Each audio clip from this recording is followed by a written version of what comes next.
Hello, I'm Terry David Mulligan. The Mulligan Stew podcast this week features an interview with Buffy Sainte-Marie, done about a month ago, 5 weeks ago. It was because her documentary had been nominated for a International Emmy Award, which I think is going to be announced November the 20th.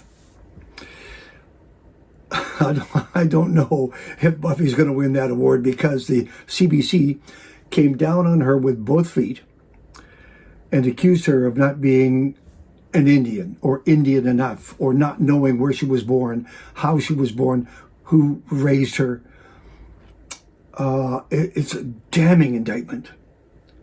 Can you imagine being Buffy just about now? What I want you to do, if you will, because I'm with Buffy here,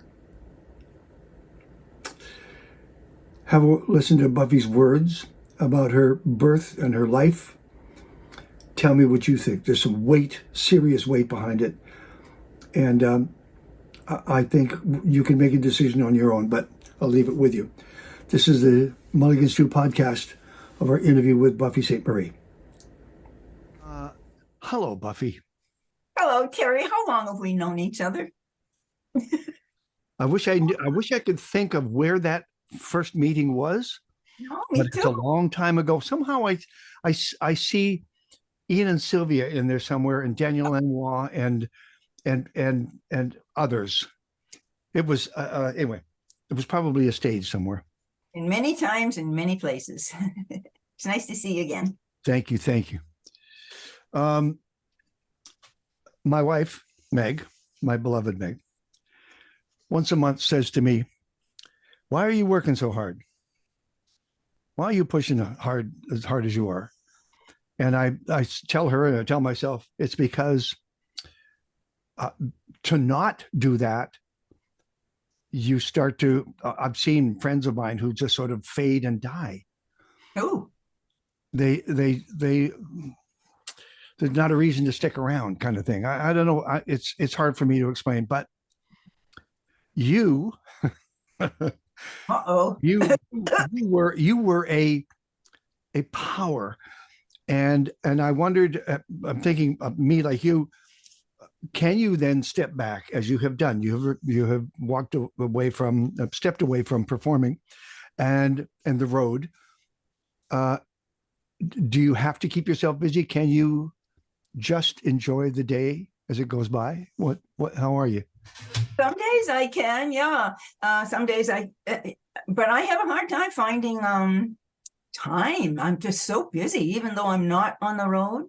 But that's how I've always been, Terry. You know, I took 16 years off in the middle of my career, kind of to raise my son, but I was writing. That's when I was building the Cradleboard teaching project. I was having a private life, and I was writing songs and doing paintings. So I don't know. I think I've been very fortunate in having the kind of career that you can come and go from it. You know, I mean, it's not as though I'm beholden to a big corporation or a retirement fund or something.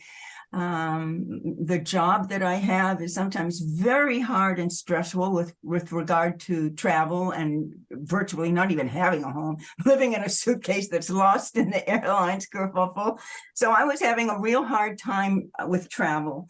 I got stranded in Denver airport for 3 days. The monitors were sending us all to the wrong gates. It was just terrible. And I had commitments that I was missing. It was COVID time. So I got into some pretty difficult situations with regard to travel twice. And then I have a frozen shoulder and arthritis in my hands. So I decided it's just the perfect time for me to retire from traveling, but nothing else got retired. I just went back to doing it all at home. I mean, I've had a studio, recording studio, and computers for a real long time. So it's easy. It was easier for me, I think, Terry. That's what I'm doing. Yeah. That's what I'm doing. This is, thank God this all came along. And I keep it.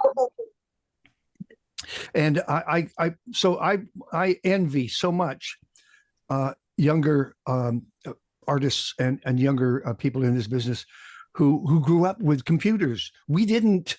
We will never catch up. We will never get to the leading edge unless we dedicate ourselves to it entirely. And so we're always apologizing for being a little slow on the old keyboards and making technical mistakes and whatever. But some things remain the same: songwriting, singing, performing. They kind of remain the same, but I mean, when I first went to Greenwich Village, there was just me and my guitar. Nobody even knew I played piano. They didn't know much about me at all. And I got into electronic music and computers very, very early. I mean, I was already taking kids online in the 80s, using that awful old Pine IBM style software. So I was lucky enough to get into what we now think of as technology. There wasn't a word for it then. So lucky. Early, yeah. I got into it early when it was easy because there was nobody who had a business trying to make it hard so that they would have a job fixing things. No, things used to work really well. This film brought it all back to me. Carry It On, which is your song title, of course. It Carry It On is up for an Emmy, International Emmy Award. Isn't that nice? Madison Thomas, our director, and Andrea Warner, our head writer. Oh, congratulations to them, and I'll take some too. It's really, really nice. And somebody told me yesterday that Carry It On, our documentary, is the only Canadian film being mentioned for the International Emmy. So, gee, hope, fingers crossed. Yes. Did you think twice? Did you want this story to be told? Did you have to be convinced? Yeah, I did.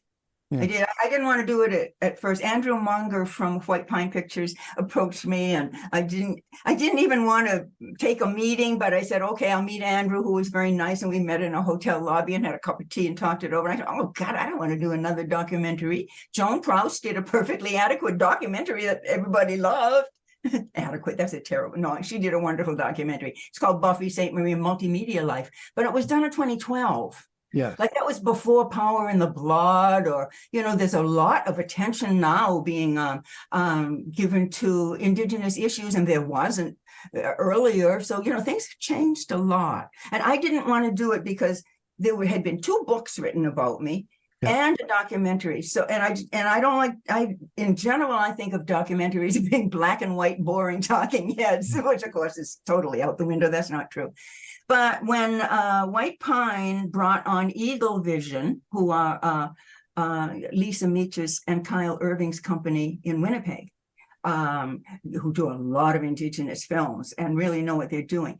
And when White Pine did that, and when they brought on Andrea Warner as the writer, because she had written my biography, she already knew all the highlights. And I didn't want to make a documentary about myself. So what Madison Thomas was hired. She's a wonderful young filmmaker from Winnipeg. The 2 of them really put it together, and they bounced off me. We have a picture of this. You got any footage of that? What happened? Can you clarify this? So we went back and forth a lot, and it was a lot of fun. But they were calling the shots, thank goodness, because there's been so much, Terry, written down about me. I'm 82 and I've had a career over 60 years. That's a lot of stuff. There's a lot of urban legend that's just plain wrong. And there was a lot that I would love to have had in the documentary, but there just plain wasn't time. That's true. It's the same with books. The editors say, take it. But I said, no, that's 15 years. I'm sorry. Madison is quoted as saying, it's so important that as many people as possible get to hear Buffy's story and hear her message. My question is, which story? There's so many. Which message? There's so many. You have to. Oh gosh, we had to leave so much out. I mean, in Carry It On, it's I think it's an hour and 48 minutes or something, whatever the length needed to be. There's very little about my childhood. Yeah. It's very, there's one terrible incident in my childhood that's mentioned, but there's none of the happy stuff. There's not, you don't really get a picture of who I was because, I didn't really have any identity. I didn't know whether I was Indigenous or not, or mixed, or I was adopted. I didn't know who my parents were. I didn't know who I was. Also, there's nothing about my romances. And there's very little time that we spent on the Cradleboard teaching project. So it's always a matter of, just like you say, it's column space and time that limits you. But, just having had a long life and having had two wonderful biographers and two wonderful documentaries in the world, there's just, your life can start to feel like a list of bullet points. And normally when I'm going to do an interview with someone, I'll ask for questions in advance and then I'll answer them in writing and send them back, because I like to clarify. I'm always trying to clarify the urban legend stories, because some of them are just not true and others are confusing. I think there's been confusion regarding my pie pot adoption, for instance. I was adopted into the pie pot family, not I was adopted out of Pie Pot Reserve. That makes a big difference. And there are a lot of ways that you can try and clarify things, but urban legend is what it is, and sometimes you just kind of got to live with it. So you're always swimming upstream a little bit. And normally the questions that a journalist will send me, it's usually the same 20 questions. They usually want to know about the same thing. So in compiling what was going to be in and left out of the documentary, I really left it up to Andrea and Madison and the production teams. Well, I feel honored to be able to ask these questions of you all these years. That's the fun too. You don't know, but I've been looking over your shoulder. I've been trying to follow as much as I can and leave you alone. And then I pop up and say, "Can we talk?" I saw a quote in the New York Times. I think it's yours. It wasn't about careerism at all. I wanted to write songs that would last for generations. You did. Thank you. I really tried hard, Terry. And people don't usually ask that one very often. Yeah, when I was, when I had been through high school and college, and I was in Greenwich Village, and I didn't have any courage when it came to singing. How would I ever get on a stage? And I'd been singing songs in my university days in a coffee house. But in Greenwich Village, I was there because of the songs. Yeah. That's what gave me the courage to step on the stage. I really thought that I had some things to say that people wanted to hear. And sometimes it was something about the countryside, the environment, Pineywood Hills, or a love song. But sometimes it was Universal Soldier. Sometimes it was Now That the Buffalo's Gone. Universal Soldier got a lot of attention, so until it's time for you to go. Now That the Buffalo's Gone did not. The indigenous sides of my songwriting really didn't start to be recognized until just a few years ago. I would believe with all of that, all of your lyrics and your push, your own personal push, the way you stood for yourself, your power, you would have been branded as a troublemaker right from the get-go. You were going to make trouble. I guess I was. Yeah. I loved your trouble. A little bit.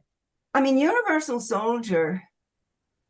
A lot of people, it's written, "Oh, Universal Soldier got her blacklisted." I don't think so. I don't think Universal Soldier is a song I wrote. Donovan recorded. Almost everybody thought he had written it. Yeah. And Glenn Campbell recorded it. Well, Donovan and Glenn Campbell didn't get into any trouble at all. And nobody knew I had written it because it was coming out that Donovan had written it. I still get people telling me that, no, you didn't write it, Donovan wrote it. So, but the indigenous issues and what I was talking about was done at a much quieter level. And I think that that's what got me into trouble with whoever didn't want me speaking out, because they not only got me, they gagged us all in the US. Yeah. The Indian issues were just not allowed to be headlines where they should have been. I saw the anniversary of John Lennon's, when he finally got his green card so he could come to America legally. It just went by. I don't know what year, but I just remember that he was branded as this ne'er-do-well. There's Troublemaker, who was wrong for America. John Lennon, of all people. John freaking Lennon. See how we are as human beings? I don't know. Yeah. All right. I saw another quote. I love these quotes. Emily from Indigo Girls.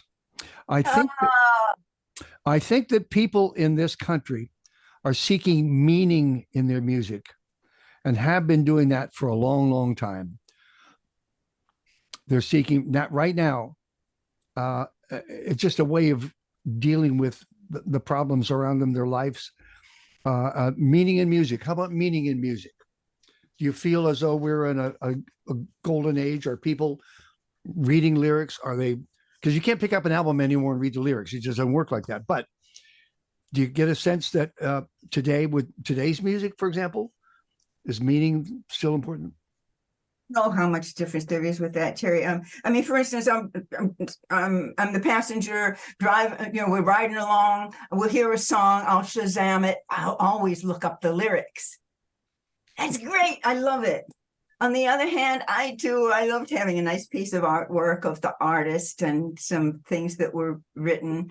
Of course, sometimes it wasn't the artist having any control over what was written or the picture that was chosen. That was all a bunch of business guys just, trying to, support their brand. So we didn't have a lot of control. I think in some ways artists have more control and in other ways less control. But what's really different right now, forget the technology, but what the technology has done is now millions of people have a voice instead of just some head honcho of this record company, that record company, and the person that they hire as a publicist. Yeah. Millions of people now have a voice. So that we have to put up with each other. We do. That's what we have to learn how to do. It's different now. Now everybody's talking. It wasn't right when only a few could talk. But right now it's so loud that it's kind of hard because everybody's talking. Right. But, we can get through this. But what has happened, and that we will agree on this and carry it on, exemplified it, really billboarded it. That was, there's now Indigenous voices surrounding us, spoken on stage, on film, everywhere. They insisted on having their voice. They found their voices being heard. That, in many ways, is part of your legacy. No, I don't know about that, but I'm glad that there are a lot of voices. I mean, I did a concert in Ottawa about a year ago, wherein a whole lot of Indigenous artists were doing my songs, and I got to just sit there and listen. Just sang one song. It was called the Star Walker concert. We did it in Ottawa, and it was just so beautiful for me to see these Indigenous artists who, I may have met them, 30, 40 years ago when they were just kids or when they were just beginning, and touch base from time to time, and just to see how people ripen. Everybody from Tanya Tagak to Susan O'Glukark and just many artists have been good for a long time, and a lot of people have known about them. But I think since Truth and Reconciliation came along and presented irrefutable information, that was very serious. It started the dialogue. Yes, it did. Have you been in Canada for a day to remember, the day of Truth and Reconciliation? It just went by. No, I wasn't here. No, I don't travel anymore, so I wasn't here. And last year, I participate each year. Yeah. I usually participate, in different ways, but usually through the Downey Wenjack Fund. We'll figure out something to do because I'm on their education committee, and we find things for kids to do. But where were you going with your point? Well, no, it's just that CKUA did an entire day of quotes and Indigenous music. That William Prince was there, it has found its voice. It has moved forward. It will be with us forever. But it's just a start. We all have to remember. Oh yeah, we have to remember. And the point I tried to make to anybody who listened is, every day for me is that voice. Every day. There's not just one day that I set aside. It's every day, because My father was a game warden in Kamloops, and every day we drove by that residential school on my way to school and events every day. And I looked at it and I'm thinking there was a dread about it. I couldn't get, nobody would answer the questions. What's going on in there? How are what happens there? It drives me crazy that I could have done something, but I was too young. I was Of not. course, it drives us all crazy. We all want to do more. And the way I look at it, I mean, some days I get to do something, some days I don't. When you get an opportunity to help, it might be a little opportunity or a big opportunity, but you work with reality. And sometimes you get a chance, sometimes you get, and you got to run. But, I was in an airport. I was an honorary witness for Truth and Reconciliation, but I was in an airport and I ran into Katsi Cook, who's she was a real witness as opposed to an honorary witness. Yeah. And I asked Katsi, I said, how do you do it day after day, listening to the testimonies of people who've gone through what they went through, in residential school? And she said, they gave us a very good tool, a good think tool. She said, you're a witness, you're not a vessel. Yes. So I tell people about that because I know a lot of people, whether they're Indigenous or not, or mixed, whatever they are, it's so hard to carry this around. Don't turn it into a burden and put a bag of rocks in a backpack and carry it around, feel guilty or bitter or something. No, you're a witness. No, you're a witness. You're not a vessel. And that, if you're a witness, you can continue to work. You continue to ripen. You continue to teach and learn and build. And, that's about the best I can make of it. Thank you for that. Thank you. Buffy Sainte-Marie, friends. This film will take on a life of its own, carry it on. I love the track. I've loved the track ever since I heard it. I love the voices. The voices in behind, those combined. There was some young voices in behind you, and they just. No, I'm afraid they're me. Yeah, that's me. You did do right by speaking out about and including the dark side of the music business in the film, because there are parts of the music business that are shameful. I think there are parts of any business that are like that, though. The music business is no different. No, there's a bunch of crooks. There are a bunch of greedy people. There's all kinds of nasty folks, but there's also all kinds of good folks. It's the same as any other business. Business itself, I think I have a problem with business itself because I think it's set up wrong. I think that business schools, like the Chicago Business School, they founded the Banana Republic. It's, you do it before somebody else does. It's take as much as you can get and give the least you can. Yeah. And that is unfortunately one of the cornerstones of business that I think that we need to change. I think we need to change that. And it's time we do. Do you think? You don't want to start a label or anything, do you? No, I'll leave that to you. No, I don't want to start anything like that. No, I just think that I know that there are a lot of wonderful people in business, but I just, they just don't pay attention to business ethics, and awful things go on all the time.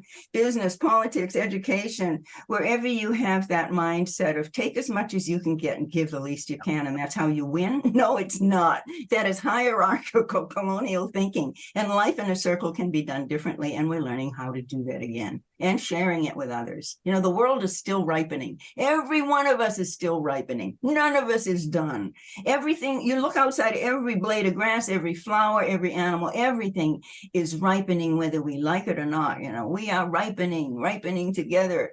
Babies, angels, elders, and bozos. We're all ripening. So there is hope. But don't be in a hurry. Somewhere I wrote in watching the documentary, I wrote down, I don't know who said it, but the line was, hold on a second. It was, we have to heal ourselves. We can't wait for others to heal us. We have to heal ourselves. You believe that?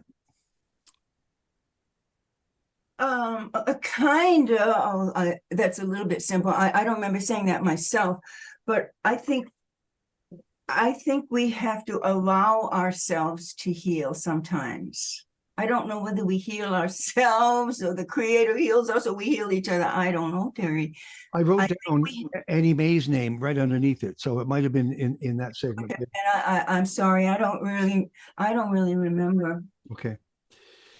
All right. No, I'm kind of jealous of you. It's a sad story. You know, when you were going to school, that you were going past Kamloops, residential school at that time.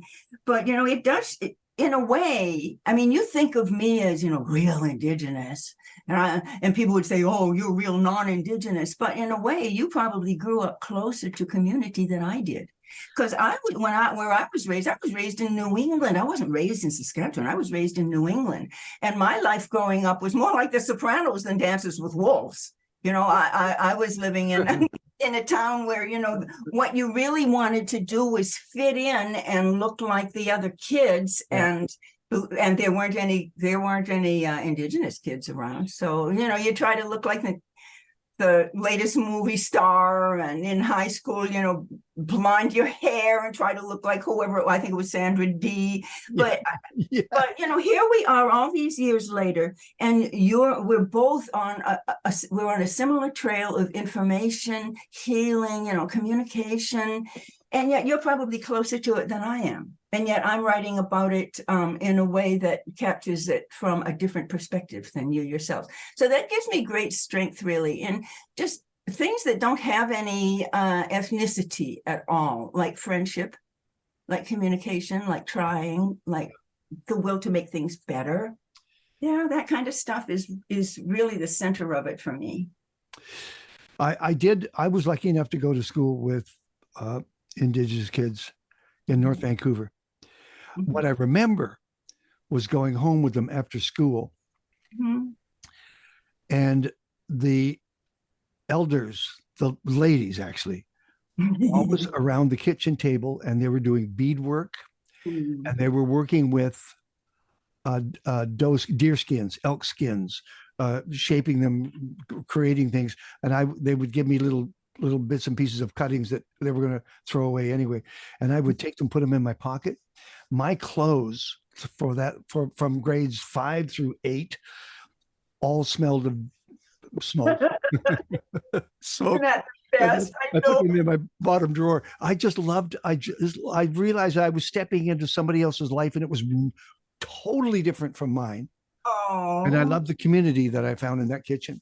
It's so sweet. And I love that you mentioned the fragrance, that fragrance, because, as somebody who lives in Hawaii, but I'm in Canada, up until very recently, most of the time, I mean, when I come back to Hawaii, I'm always sniffing my moccasins or a little bag that I have, that it's the fragrance of, well, in the first place, just getting off the plane, like in Alberta, and just smelling the pine and just smelling Canada's forests. And then the idea of smoked moose hide and just the sweetgrass. People have written so much about, bloody conflict, cowboys and Indians, FBIs and Indians, colonials and Indians. Who has written about the fragrances, the loveliness, the love stories? Some people have, Robin Wall Kimmerer and Louise Erdrich. I mean, there are a lot of great writers.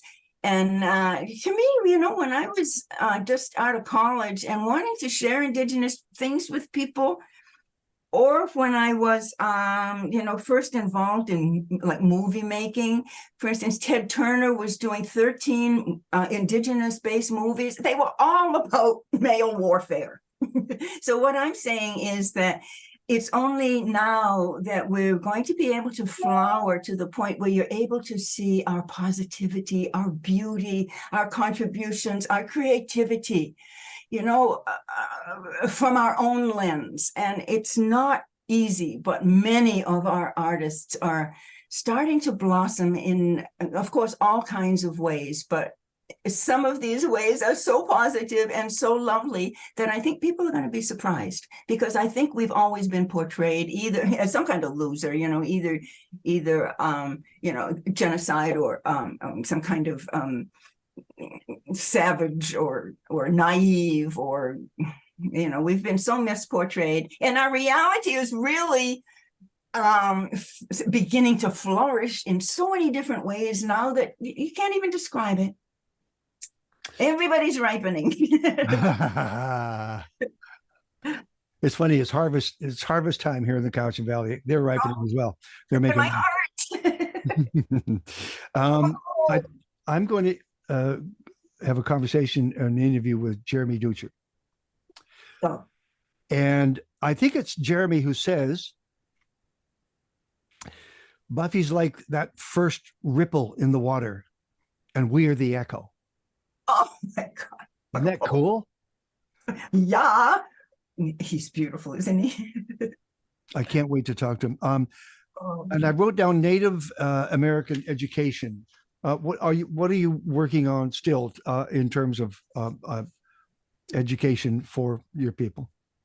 Well, just the quickie is that in the 60s, I started basically a scholarship fund. And when we had finished with Sesame Street and my son was 5, I got to stay home for a long time, and I started writing a new Indigenous curriculum because his grade 5 teacher told me that she was required by law to do an Indian unit. The materials that she had were just hopeless. They were just awful. So I started to write a new Indigenous teaching unit, which eventuated into the Cradleboard Teaching Project, which now we're trying to bring to Canada. So my Nahiwan Foundation for Native American Education still exists in the US, but in Canada, we're an entirely different charity, independent, although we do share some educational materials. So what we do in the Cradleboard Teaching Projects is we twin schools with by putting the Indigenous community into the driver's seat of delivering whatever curriculum information they want to their partner. And then the kids learn together and the teachers learn together. But what they're learning is something brand new in Canada. Wow. Usually people study Indigenous things in the fall, after Discoverers Day, around Thanksgiving, and then you get your Halloween costumes. And then after that's over, schools wash their hands of it, and the entire curriculum goes back usually to being solely Eurocentric. Nothing wrong with doing what we're doing now, but we're not doing enough. We're not including everybody. Therefore, it's not as good. So what we do, for instance, in science through Indigenous eyes, they didn't have science. The Greeks invented science. No, there's more to it than that. Everybody who survived had science. So we provide core curriculum in things like math, science, social studies, geography. Yeah, only we present it through Indigenous perspectives, and the curriculum is greatly enhanced by local contributions by local Indigenous communities telling their own story about who they are, whether it's about history or science or whatever it is. So it's very highly structured so far as core curriculum goes. But then when it comes to contributions from Indigenous nations, we're linking with everything they have going. We're helping them to build new curriculum, and we're working through teacher education to teach them how to make it work in real schools. Because, before, Terry, I don't know if you know this about me, but before I was ever a professional singer, I was a teacher. I have a degree in Oriental philosophy and a degree in education. So and for me, it's the same as songwriting. Curriculum writing is very similar to songwriting, and it's got to be good. It's got to be engaging. It can't be boring. It also has to survive, because there's politicians are banning books. They're banning books. Well, yeah, I know they are. As a matter of fact, I think some of the work that I've contributed to in the States there, they decided that it didn't fit what they wanted to do. Go ahead. No, I'm just moving on. I've got a couple of minutes here. Do we have the leadership in the Indigenous community? Is the leadership there? Where? At the top, at the each band. The leadership needs to be everywhere, and I would say yes, we do, but it's in various stages. But I'm telling you, education, it is hot. Oh, we have some smart people. When I first started the Cradleboard Teaching Project, tenured professors in universities refused to be involved with computers. They were not about to learn computers. No. But now, even the kids, everybody's so far along right now. So that we've got master's degrees and PhDs and really experienced cultural experts all over Canada. But the process continues from all over Canada to make the information available to one another, to future generations, to people beyond our own community. So it's really exciting, I think. I mean, it can't compete with juicy gossip or if it bleeds, it leads, right? You can't compete with that. But I'm telling you that under all that, there are really impressive people doing some great work. Can I tell you somebody who has my full and complete attention? A new singer-songwriter, Adrian Sutherland is his name. Oh, yes. James Bay. He's been around for a while, too. Yeah. He turned a shipping container into a studio. He hooked up with Colin Linden in Nashville, and they recorded. Oh, his new album is fantastic. It's just fantastic. I was just listening to Aqua. Do you know about her? No, but I've been reading about her. Aqua, yeah, no. There's two songs I would call to your attention. Come On Home. Oh my gosh, it's so good. It's gonna make you cry though. And then another one called Bury Me Deep, but she spells the word bury. She spells it Burry. Bury Me Deep. Both songs are great. No, there are a lot of. I got a whole list of people. I don't have it in front of me, but yeah. Should we do this a year from now? If you're still interested in talking to anybody, because there's so much to talk about. I know there really is. Huh? It's a big world out here. It's Thanksgiving in Canada this weekend, so we wish you a happy Thanksgiving. Thank you. And yes, you may have stepped away, but you haven't stepped away. You're still very much a presence. Thank you, Terry. It's really good to see you again. It's always good to talk to you. And, we go back a real long way. So thank you. And thank you for sharing your story about your childhood, too. And as you say, we need another meeting. Yeah. I never forgot that. I never forgot that feeling of dread. It stuck with, and nobody would answer my questions in the car. Even my dad, he wouldn't answer. What's going on in there? What is that?